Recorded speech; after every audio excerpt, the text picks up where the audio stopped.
I knew the HOA was bad, but I didn't realize just how far they'd go until I saw the cameras. It was a Saturday morning, and I was enjoying my coffee on my back porch when something caught my eye, a small black device mounted high up on my fence. I frowned and walked over, my stomach twisting as I realized what it was. A security camera, and it wasn't mine. I scanned the fence line and spotted another one, angled directly at my backyard. My heart pounded. Who put cameras on my property? That's when I saw her. Heather Lancaster, our HOA president, and the queen of unnecessary rules, was standing on her patio 2 houses down, watching me with her arms crossed. She had that smug look she always wore when she thought she was in control. I marched straight to her house. "Heather, did you put cameras on my property?" I demanded, pointing toward my yard. She didn't even try to deny it. "Yes, I did," she said, voice dripping with condescension. "There have been complaints about your yard. Some of us think you might be violating HOA regulations, and I need to ensure compliance." I stared at her, barely believing what I was hearing. "You installed surveillance cameras on my property without my permission." "I'm the HOA president," she said, as if that explained everything. "I have the authority to monitor the neighborhood for rule violations." I took a deep breath, trying to control the anger bubbling up inside me. "Heather, this is illegal. You can't just put cameras on someone else's property." She waved a dismissive hand. "Oh, don't be dramatic. If you're not breaking any rules, you have nothing to worry about." That was it. I wasn't going to let her get away with this. I turned on my heel and walked straight back to my house.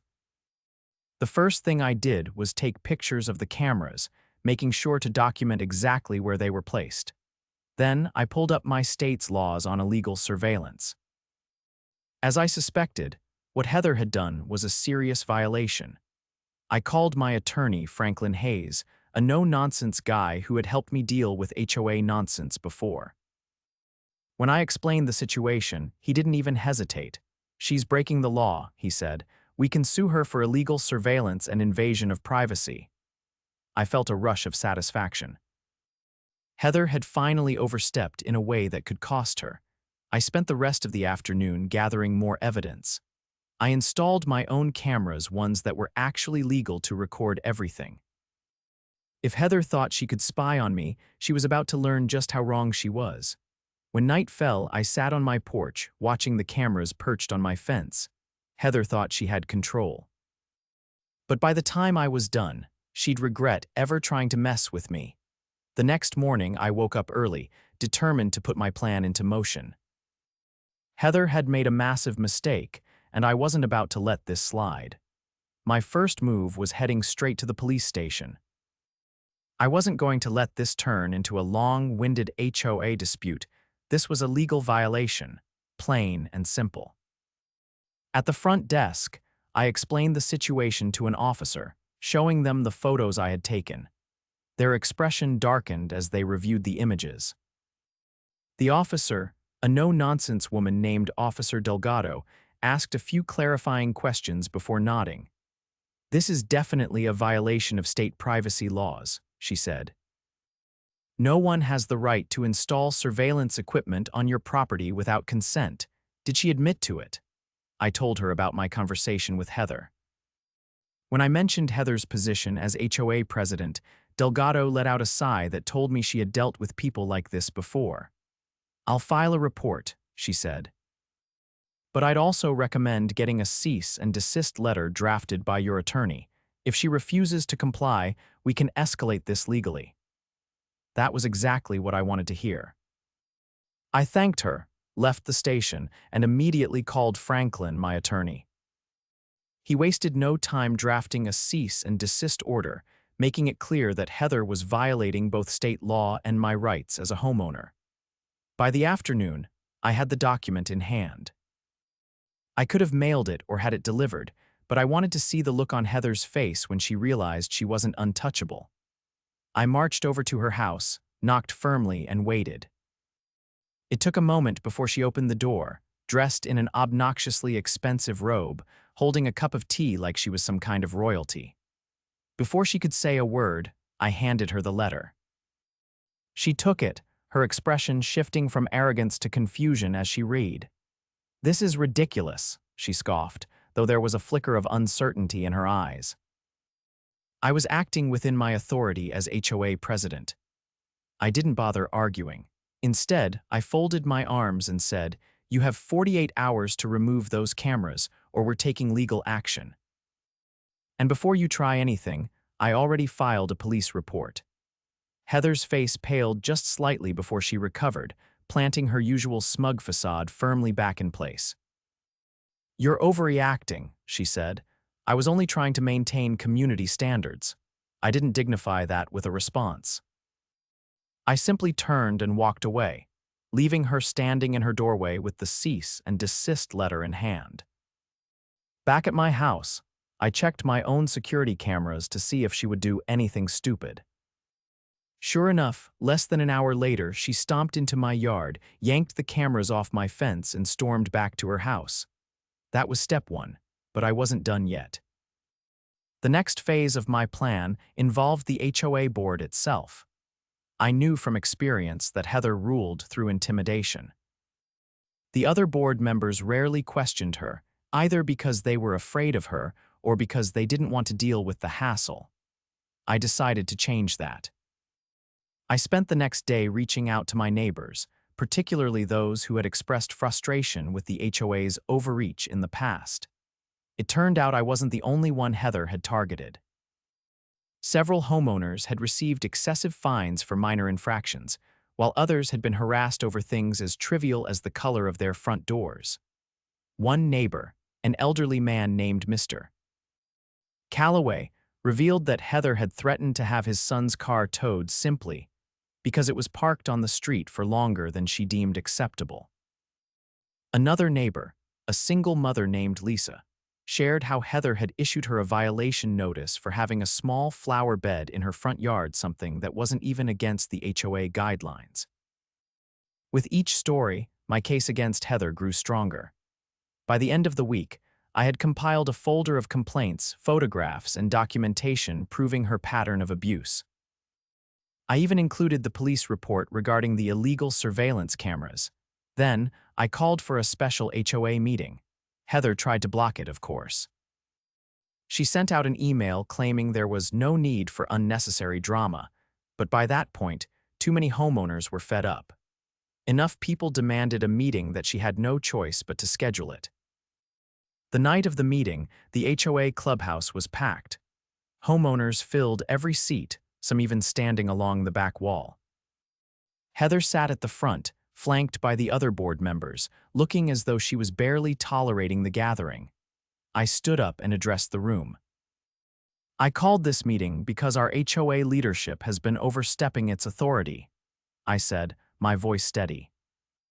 "Many of us have been subjected to unfair fines, harassment, and now, illegal surveillance." Murmurs spread through the crowd. I held up the folder. "I have documented instances of abuse, including a police report regarding the unauthorized cameras installed on my property." Heather scoffed, but I ignored her.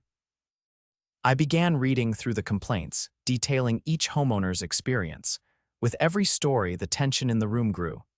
People were nodding, muttering in agreement, glaring at Heather. Then I handed copies of the evidence to the other board members. Heather's facade cracked. She leaned forward, eyes narrowing. "This is nothing but a smear campaign," she said, trying to dismiss it all. But one of the board members, a woman named Cynthia, flipped through the documents with growing alarm. "Heather, is this true?" she asked. Heather straightened, her jaw tightening. "I was only enforcing the rules." Mr. Calloway, the elderly neighbor, stood up. "No, you were abusing power." "I've lived here for 20 years and I've never seen an HOA president act like this." Lisa chimed in next. "You fined me for flowers, Heather, flowers." The room erupted.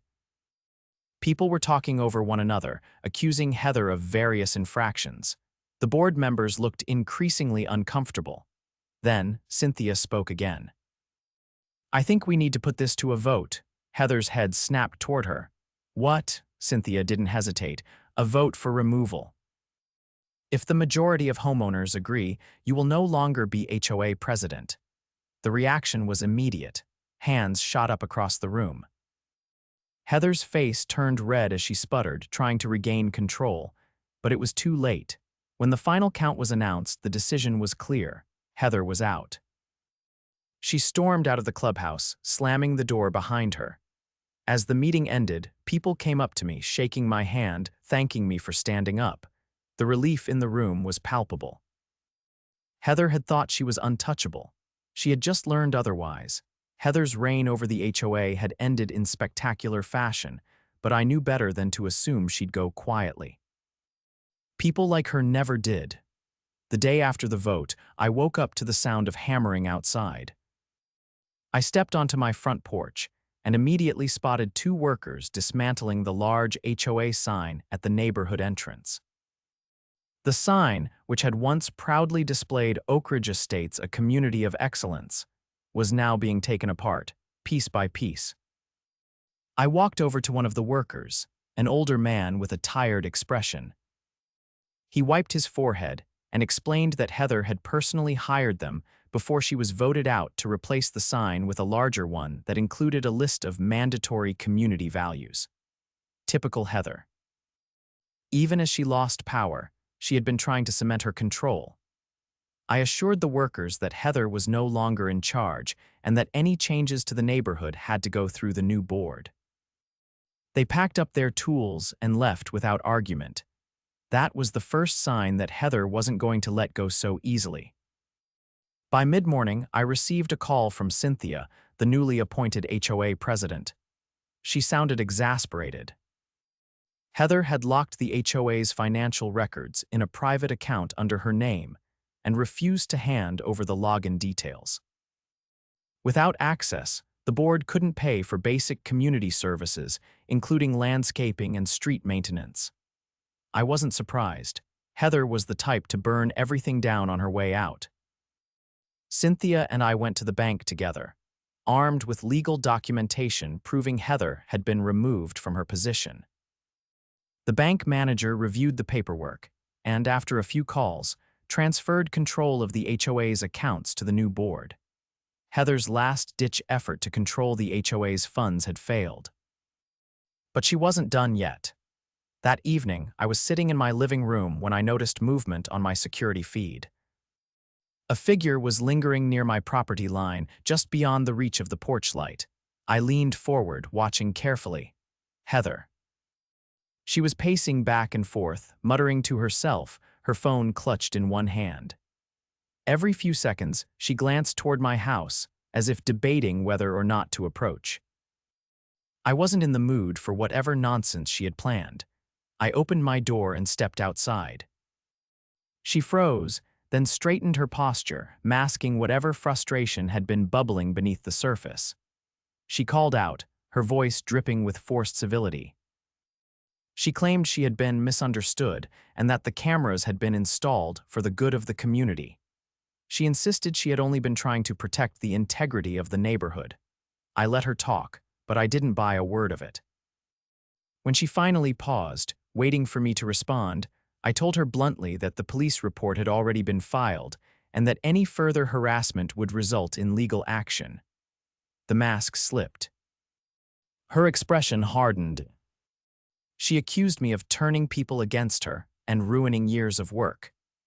She ranted about how the neighborhood would fall apart without her leadership, how the new board was incompetent, how I had poisoned the community. I simply reminded her that she had been voted out by the very people she claimed to represent. She stormed off without another word.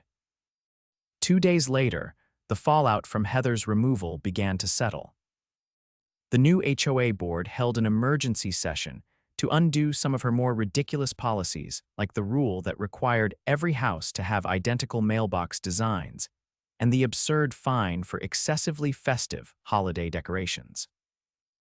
With Heather gone, the board actually listened to homeowners. Complaints that had been ignored for years were finally addressed. People who had been unfairly fined saw their fees revoked. For the first time in a long while, the neighborhood felt like a community instead of a dictatorship. But Heather wasn't done scheming. A week after her removal, homeowners started receiving anonymous letters in their mailboxes. The letters were printed on expensive stationery and filled with dramatic claims about how the new HOA board would lead the community into ruin. They warned of increasing crime, decreasing property values, and unchecked chaos. The language was over the top, but it didn't take a genius to figure out who was behind them. Heather had lost her title, but she was still trying to manipulate the neighborhood from the shadows. I wasn't about to let that happen. I gathered up as many of the letters as I could and brought them to the board's next meeting. Cynthia and the other members were already aware of the situation, but they hadn't been able to prove Heather was responsible. That's when I decided to take things a step further. I reviewed my security footage from the previous nights. Sure enough, there she was creeping around the neighborhood after dark, slipping envelopes into mailboxes. It was all the proof I needed. Armed with the footage, I went straight to the police station. This time, the officer didn't just file a report, they opened an official case against Heather for harassment and trespassing. When Heather was served with the legal notice, she finally stopped. The letters stopped appearing. The late night pacing outside my house ended. She had officially lost. With Heather out of the picture, the neighborhood was finally able to breathe. The new board continued making changes, rolling back years of excessive regulations. People who had been afraid to speak up before were now actively participating in community decisions. The HOA was no longer a tool for control, it was actually helping the neighborhood. Heather, meanwhile, put her house up for sale. A few months later, she was gone. The neighborhood she had ruled with an iron fist had moved on without her, stronger and more united than ever. With Heather gone, the neighborhood finally felt like it was healing. The oppressive grip she had maintained over the community had been broken, and people were finally able to enjoy their homes without the looming threat of arbitrary fines or surveillance. But even with her departure, there were still remnants of her influence that needed to be dealt with. Cynthia, now firmly in charge of the HOA, wasted no time overturning the most egregious rules Heather had put in place. The mandatory mailbox design rule was gone. The ridiculous landscaping restrictions were scrapped. The absurd policies about holiday decorations were tossed out. It was as if the neighborhood had been given a second chance, and people were eager to embrace the newfound sense of freedom. Still, there was one final issue that needed to be addressed: the financial mess Heather had left behind. It turned out that while she had been busy micromanaging every aspect of the neighborhood, she had also been mishandling HOA funds. Cynthia and the rest of the board discovered a series of questionable expenditures, expensive catering charges, unnecessary legal consultations, and most damning of all, payments made to a private security firm that had never actually provided any services.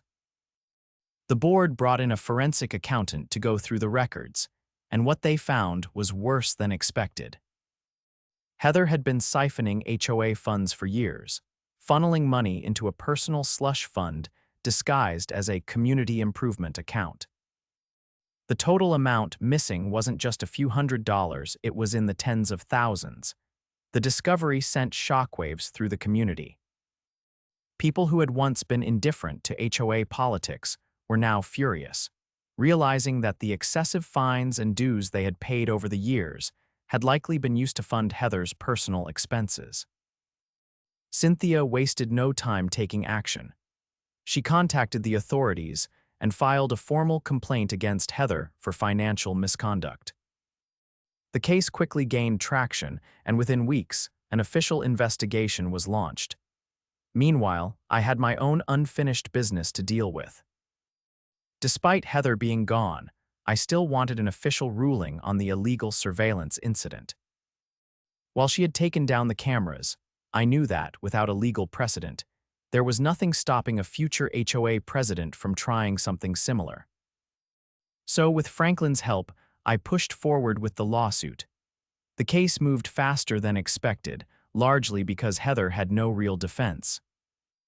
The police report, the cease and desist letter, and the security footage of her personally installing the cameras were more than enough evidence to prove that she had violated state privacy laws. When the court date arrived, Heather showed up looking far less confident than usual. Gone was the polished, self-assured woman who had once ruled the HOA with an iron grip. Instead, she looked tired, worn down. The weight of the financial investigation was clearly taking its toll. She tried to argue that she had only been acting in the best interests of the community, but the judge wasn't having it. The law was clear: installing surveillance equipment on private property without consent was illegal, and Heather had done exactly that. The ruling was swift. Heather was found liable for invasion of privacy and ordered to pay damages. It wasn't a life-ruining amount, but it was enough to make a statement. More importantly, it set a precedent. The HOA in any future incarnation would think twice before trying anything similar. With that final victory, I finally felt like the matter was closed.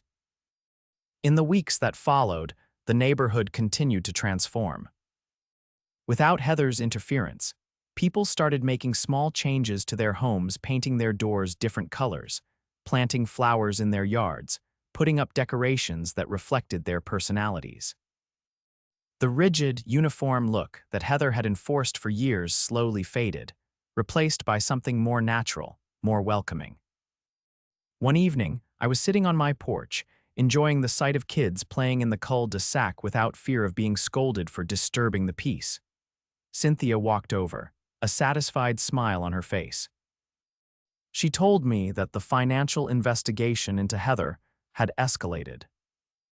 The authorities had found more than enough evidence to charge her with embezzlement, and she was now facing serious legal consequences.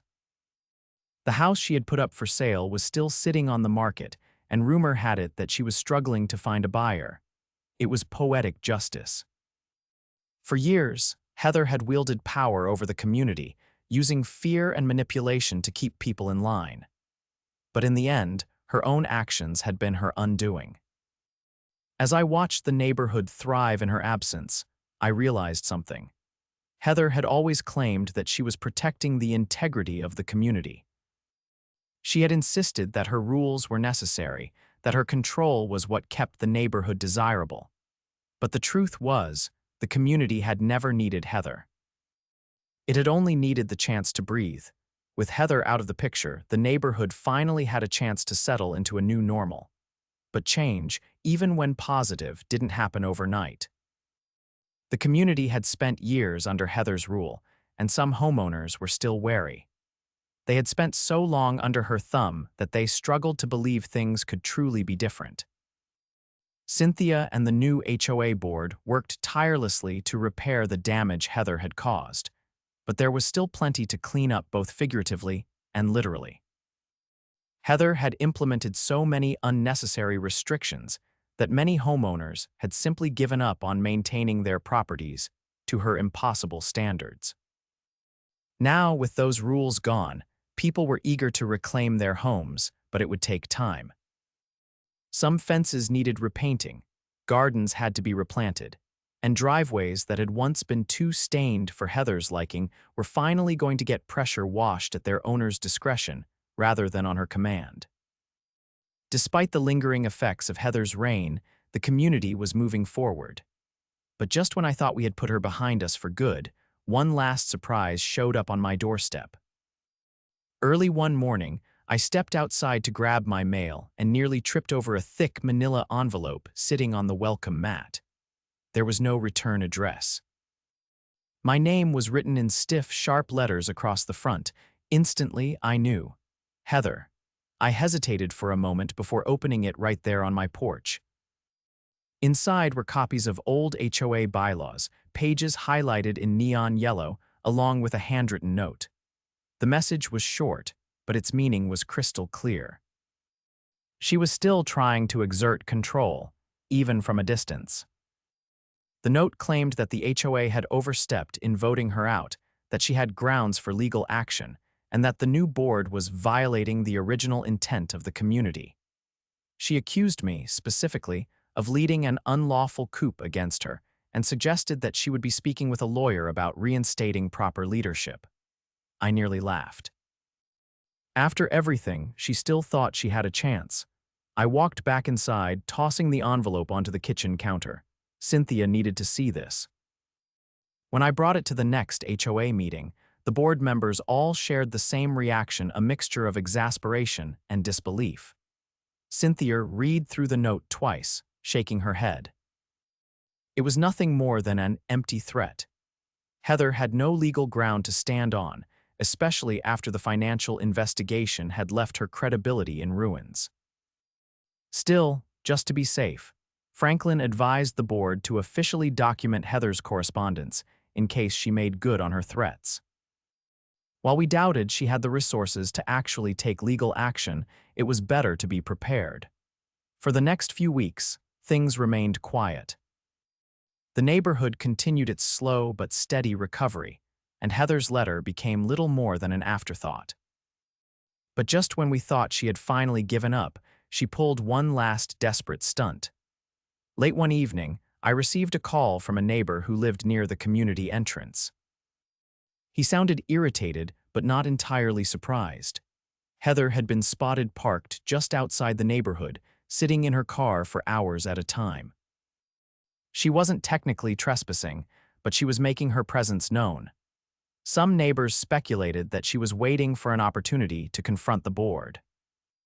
Others thought she was just bitter and unable to let go. Either way, it was unsettling. A few days later, she escalated. One of the new board members, a retired police officer named Mark, was out for a late-night walk when he noticed a figure sneaking around the HOA clubhouse. He quietly approached and, sure enough, found Heather trying to get inside. When confronted, she claimed she was retrieving important documents that had been unlawfully removed from her office. Mark didn't buy a word of it. He informed her that she was trespassing and that if she didn't leave immediately, law enforcement would be involved. Heather, realizing she had no way to spin the situation in her favor, left in a huff. That was the last straw. The HOA board filed a formal no trespass order against her, barring her from entering community spaces. If she stepped foot in the neighborhood again with the intent of causing trouble, she would be facing real legal consequences. With that final measure in place, Heather finally disappeared. In the weeks that followed, the community truly began to thrive. Without her interference, homeowners started organizing events, something Heather had always discouraged unless she was in charge. The annual block party, which had been canceled for years due to Heather's strict policies, was reinstated, and the turnout was better than ever. One evening, as I sat on my porch watching the sunset, Cynthia walked over, hands in her pockets, a thoughtful look on her face. She admitted that, when she first took over as HOA president, she had worried about whether or not she could fix what Heather had broken. But seeing the community come together, watching people take pride in their homes again, she knew we had done the right thing. Heather had spent years trying to mold the neighborhood into her personal kingdom, ruling through fear and intimidation. But in the end, she had lost everything, not because of some grand conspiracy against her, but because the people she had mistreated had finally had enough. The neighborhood had moved on. And Heather, she was nothing more than a bad memory.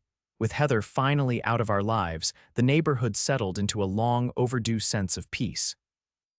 The HOA, now under Cynthia's leadership, was functioning the way it should, helping instead of harassing. Homeowners who had spent years walking on eggshells were now making long overdue improvements without the fear of surprise fines or pointless violations. But even as the community moved forward, I couldn't shake the feeling that Heather had left behind more than just bad memories. There were still things that needed fixing, things that had been buried under years of her mismanagement. And sure enough, it didn't take long for one last mess to surface. It started with an email from Cynthia. She had been going through old HOA records and found something disturbing: property lines had been altered in official documents. At first, it seemed like a clerical error, but as she dug deeper, it became clear that this was deliberate. Heather had been manipulating property boundaries for years. Under her leadership, certain homeowners, including a few of her close friends, had mysteriously gained small portions of land that weren't originally theirs. Some property lines had been redrawn, giving these select few extra yard space while shrinking their neighbors' lots. And worse, there were legitimate ownership disputes now, because Heather had actually filed these changes with the county under the HOA's name.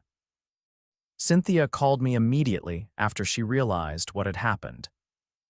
She explained that Heather had managed to push these changes through by claiming they were part of a community beautification initiative. The county had approved them under the assumption that they were properly documented and agreed upon by the HOA board, but in reality, Heather had done it all behind closed doors. Now, some homeowners technically didn't even own parts of their own backyards. It was an absolute disaster. Cynthia wasted no time gathering the affected homeowners for an emergency meeting. I attended, along with Franklin, who had been helping us clean up the last of Heather's legal mess. The reaction in the room was a mixture of outrage and disbelief. One man, whose backyard had been reduced by nearly 6 feet, was furious. Another homeowner, a woman who had purchased her home only a year ago, was in shock. She had no idea that part of her lot technically wasn't hers anymore. Franklin explained that while Heather had filed these changes, they weren't legally binding if they had been done fraudulently. The challenge, however, was proving deliberate intent. Heather had covered her tracks well. But then, one of the homeowners, an older man named Richard, raised his hand. He had lived in the neighborhood for over 2 decades and had been around before Heather took over.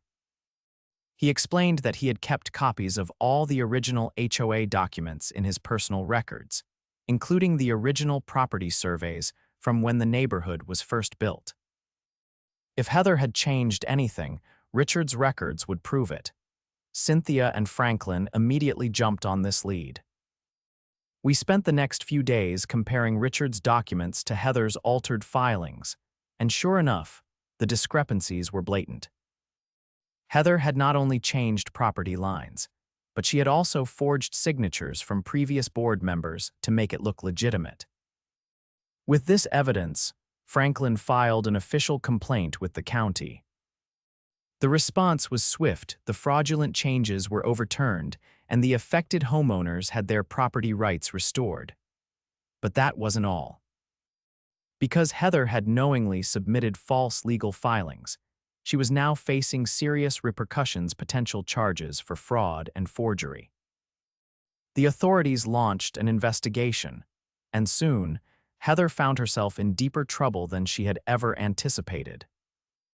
Her previous financial misconduct had already put her on thin ice, but this was outright criminal. She had thought she was untouchable, that she could manipulate the system however she pleased. But now, the system was turning against her. A few weeks later, news spread through the neighborhood that Heather had been formally charged. She had been forced to hire a lawyer and was now facing both civil and potential criminal penalties. It was the final nail in the coffin. For years, she had ruled with arrogance, believing she could outmaneuver anyone who challenged her. But in the end, it had been her own greed and deceit that had destroyed her. The neighborhood had survived her tyranny, and now she was the one paying the price. With Heather officially out of our lives for good, the community finally felt whole again. The HOA was no longer a source of fear, but a group that actually worked for the people who lived there. Homeowners who had once been afraid to speak up were now actively involved, making sure that no one like Heather would ever rise to power again. One afternoon, I stood on my porch, looking out at the neighborhood. It felt different now, lighter, freer. Heather had tried to control this place, tried to shape it into her personal empire. But in the end, the community had won, and she had lost everything.